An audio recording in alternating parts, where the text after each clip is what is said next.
Hi, this is Mrs. Bustamante. Today we're going to talk about percent yield. And that's just our goal for today is to be able to calculate the percent yield of a chemical reaction. So before we can really do that, we need to understand two terms. We need to understand what our theoretical yield is and what our actual yield is. And our theoretical yield is the maximum amount of product that we could form from a given amount of reactant. So if you recall back to limiting reactants, right, we saw that one of the reactants would run out before the other one. This is just telling us how much we can really make. And it's theoretical because it's based on the numbers that we would be given and we would use from our balanced chemical equation. But in real life, things don't always work exactly as we would like them to. And we call that answer that we really get, how much product we really measure or we really get obtained, that's called our actual yield. And a yield is just the amount you get. So we need to know the difference between theoretical yield, ideally in a perfect world what you would get, and actual yield, what you really get when you do an experiment. So our percent yield then is just a ratio of the actual yield divided by the theoretical yield and multiplied by 100. This is just like percentages that you do in every other class, probably your math class for a really long time. So this is your equation. Percent yield equals actual yield divided by theoretical yield times 100. And what should you know about your answer? Well, the closer to 100% you are, that means the better your results were, right? The better the reaction ran, the more accurate it was, the more precise it was, the better you got what you should have gotten. And the lower the number, that means the farther off you were from how much you really thought you should have gotten based on the balanced chemical equation. And by the way, it's very rare to actually get 100%. And if you did see a number that was over 100%, that would mean that you got over what you should have gotten, which probably most of the time means you have something else in whatever the sample is that you're measuring, because we don't typically make more than we expect because we can't create matter, right? So here's our problem. When 36.8 grams of C6H6 react with an excess of chlorine, the actual yield of C6H5Cl is 38.8 grams. What is the percent yield of C6H5Cl? So here's my equation. It looks like yes, it is balanced for me, so I don't have to worry about balancing it. I'm still going to do my same formula, write out my given. They gave me that I had 36.8 grams of C6H6, and they said I have excess chlorine. That means I have more than enough chlorine, so this tells me that this C6H6 is my limiting reactant. And they tell me my actual yield.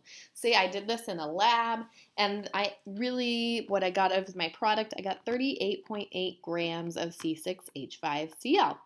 And unknown, I want to find my theoretical yield, and I want to find my percent yield. And I have to find my theoretical yield first because they don't tell me that. But they tell me how much I have as reactants, which means I just do my normal stoichiometry problem. I put my given in the first box, 36.8 grams C6H6. I got that from the problem. I use my molar mass to change it into moles. Then I use my mole ratio, and I'm going to change it into C6H5Cl. Why am I going to do that instead of hydrochloric acid? Well, I'm going to do that because that's what they told me the actual amount of product I got was. That's the substance that they gave me, so that's the one I want to compare to. I use my mole ratio, 1 mole C6H6 from my balanced chemical equation, and I'm going to change it into moles of C6H5Cl first. That means I have 1 mole from my balanced chemical equation, and then they give me my actual yield in grams, which means I'm going to want to change my answer into grams, and to do that I use my molar mass of C6H5Cl again. And remember, molar mass is just the number of atoms times the mass from the periodic table. When I do the math on that, right, 36.8 divided by 78.12, hit enter, multiplied 1, enter, divide by 1, enter, multiplied by 1, enter, divide by 1, enter, and then multiplied by 112.5, I get my answer as 53 grams of C6H5Cl. And that means that's my theoretical yield. That's how much I would ideally get out if we lived in a perfect world. So now I have my theoretical yield, and I can use that to find my percent yield, meaning how good was I kind of at doing this reaction. Well, I would take 38.8 grams, and I got that because they told me that was my actual yield. I divide it by my theoretical yield that I just solved for. I multiply it by 100.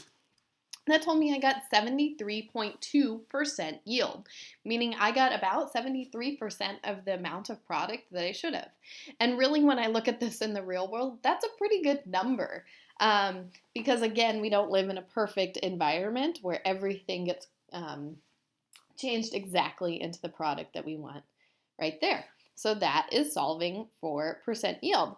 Now remember, if you added a limiting reactant problem onto this, you could figure out first which was the limiting reactant, then how much product you really made from that, and that would still be your theoretical yield. And you would divide your actual yield that they would have to give you by your theoretical yield and multiply it by 100. Sometimes they'll tell you your percent yield, so they'll say you get 73% and you have to find your theoretical yield.